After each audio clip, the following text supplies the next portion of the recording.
Olá, boa tarde. A partir de agora, atualizações do Brasil e do mundo desta segunda-feira, dia 6 de fevereiro. E olha só, no final do mês, dia 28, termina o prazo da isenção do imposto sobre o preço dos combustíveis. Em reunião com o presidente Lula, os governadores chegaram a avaliar o impacto de 33 bilhões e meio de reais com a redução das alíquotas de ICMS. Então, talvez por esse motivo não haja uma nova prorrogação e o preço volte a subir para o motorista em março. Na semana passada, só a gasolina voltou a ficar acima dos R$ 5,00, segundo dados da Agência Nacional do Petróleo, Gás Natural e Biocombustíveis. Isso porque houve aumento no preço de venda da Petrobras para as distribuidoras de 23 centavos. Em contrapartida, o governo federal estuda isentar a cobrança de imposto de renda para trabalhadores que recebem até 2 salários mínimos. A medida está em discussão com a equipe econômica. O governo Luiz Inácio Lula da Silva discute com a equipe econômica a possibilidade de isentar do imposto de renda os trabalhadores que ganham até 2 salários mínimos. A medida seria apenas para essa faixa de renda, sem mexer nas demais faixas e para quem recebe salários maiores. Para integrantes da equipe econômica, isso concentraria o benefício em trabalhadores de renda mais baixa e diminuiria o impacto fiscal da medida. Hoje, a isenção integral de imposto de renda contempla remuneração mensal de até R$ 1.903. A partir desse valor, há 4 faixas de cobrança, variando entre 7,5% e 27,5%. A última correção da tabela aconteceu em 2015. Com a inflação acumulada nos últimos 8 anos, trabalhadores que ganham menos de um salário mínimo e meio passaram a pagar imposto.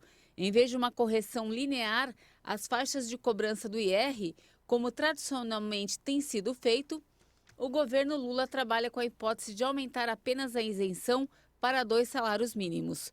Com isso, caso implementada, a isenção abrangeria somente quem ganha até R$ 2.604.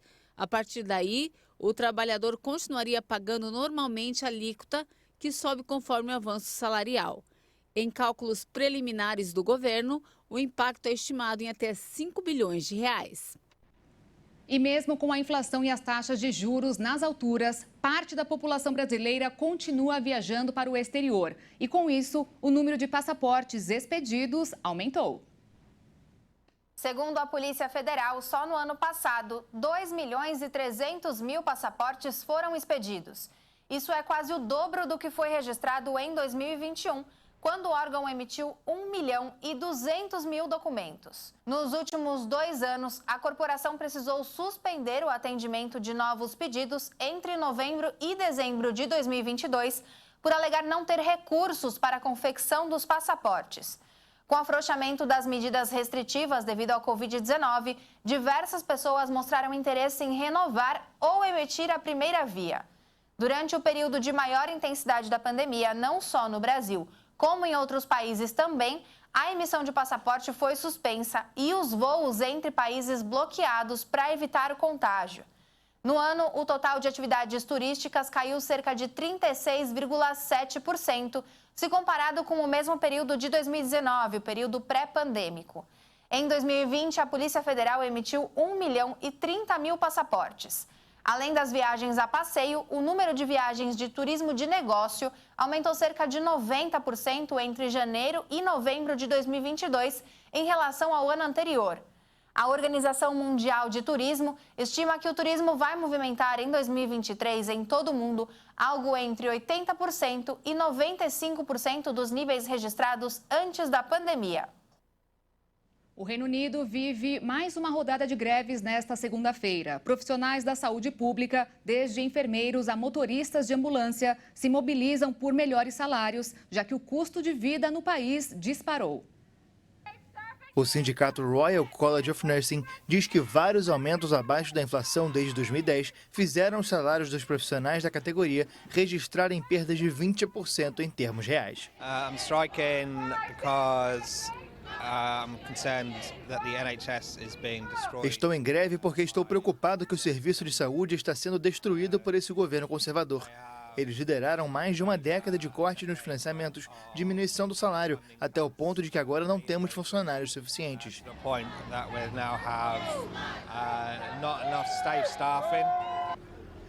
É triste que eles não ouvem. Estou aqui para ser a voz dos meus pacientes, para advogar por meus pacientes que não têm voz. Ninguém parece escutá-los. Em um Reino Unido, onde a inflação supera os 10% há meses, a tensão social continua a crescer em todos os setores. Professores, ferroviários e funcionários de vários ministérios fizeram em 1º de fevereiro a maior greve do país em mais de 10 anos. Ainda que cada setor tenha reivindicações específicas, todos se unem na demanda por aumentos salariais.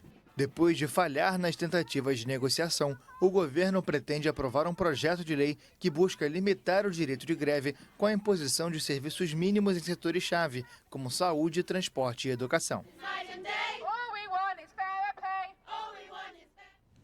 O empreendedorismo se tornou a saída para milhões de brasileiros diante da escassez de empregos com carteira assinada. Segundo o Sebrae, no período de 4 anos, quase dobrou o número de microempreendedores individuais no país. De acordo com o Serviço Brasileiro de Apoio às Micro e Pequenas Empresas, até dezembro de 2022 eram quase 15 milhões de MEIs em todo o país, a maioria vendendo roupas e calçados. Mas a formalização não chegou para todos. Uma estimativa do Sebrae aponta que só no estado de São Paulo, quase 4 milhões de empreendedores não têm CNPJ. Isso significa que eles trabalham sem os benefícios de quem é MEI, como auxílio pelo INSS, auxílio-doença e licença-maternidade. Para poder ser MEI, o trabalhador tem que ter um faturamento anual no máximo de até R$ 81 mil. E para manter o CNPJ em dia, o MEI paga uma taxa mensal de R$ 61. Com o CNPJ, um microempresário consegue melhorar sua performance e vender ainda mais, além de poder ter uma nota fiscal e melhores condições, coisas que sem estar formalizado ele não teria. Mesmo diante dessa notícia positiva, o Sebrae divulgou um outro dado preocupante, que é a desigualdade entre as pessoas empreendedoras. Segundo o levantamento, os negros ganham 32% a menos. O estudo apontou que, além de ganharem menos, pessoas negras têm menos escolaridade, empresas menores, trabalham sem contratar funcionários e contribuem menos à Previdência. E o gênero feminino, especificamente, foi o mais prejudicado pela pandemia e o que mais demorou a se recuperar. Para economistas, o governo atual terá como desafio enfrentar a desigualdade, não só no mercado de trabalho formal, como entre os mais de 30 milhões de empreendedores no país. O Sebrae mostrou que os negros, pretos e pardos representam 52% dos empreendedores brasileiros, sendo grande parte que trabalham por conta própria. No ano passado, a renda média mensal deste grupo foi de R$ 2.079 no segundo semestre. Já para empreendedores brancos, foi de R$ 3.040. Ou seja, o rendimento de empreendedores negros é, em média, 32% inferior. Já as mulheres negras têm o menor rendimento entre os empreendedores. De R$ 1.852, comparado a R$ 2.188 para homens negros e R$ 2.706 para mulheres brancas e R$ 3.231 para homens brancos. Uma diferença de 74% na renda média entre homens brancos empreendedores e mulheres negras empreendedoras. Para o Sebrae, isso pode ser explicado por uma inserção tardia de mulheres e negros no mercado de trabalho, além do nível escolar, que também afeta o de rendimentos. 41% dos donos de negócios negros têm apenas o ensino fundamental, comparado a 28% dos brancos. Com o ensino superior, 32% são brancos, ante 13% de negros. Entre as mulheres, apesar de superarem os homens em formação escolar, há a particularidade de muitas vezes atuarem no mercado de trabalho para complementar a renda da família. E com o cuidado de casa, filhos e idosos, acabam se dedicando apenas parcialmente a seus negócios, que também impacta o nível de rendimentos. Segundo o Sebrae, garantir a melhora do ambiente de negócios, através de reformas estruturais, como a tributária e a administrativa, também seria importante para melhorar o cenário econômico e fortalecer a atividade empreendedora. O que precisa ser feito nesse sentido ainda terá que ser definido pelo governo, mas será desde a ampliação do nível de escolaridade, passando pela oferta de creches, capacitação de empreendedores e políticas de acesso a créditos com menos burocracia e taxas mais acessíveis. E antes de encerrarmos, segundo o Instituto Nacional de Meteorologia, a previsão do tempo para essa semana é típica de verão. Calor e chuva em todo o país. De hoje até sexta-feira, as instabilidades provocam o aumento de nuvens. Então, atenção para temporais com raios e ventos de até 80 km por hora no Amazonas, Acre, Rondônia, noroeste do Pará e no Amapá.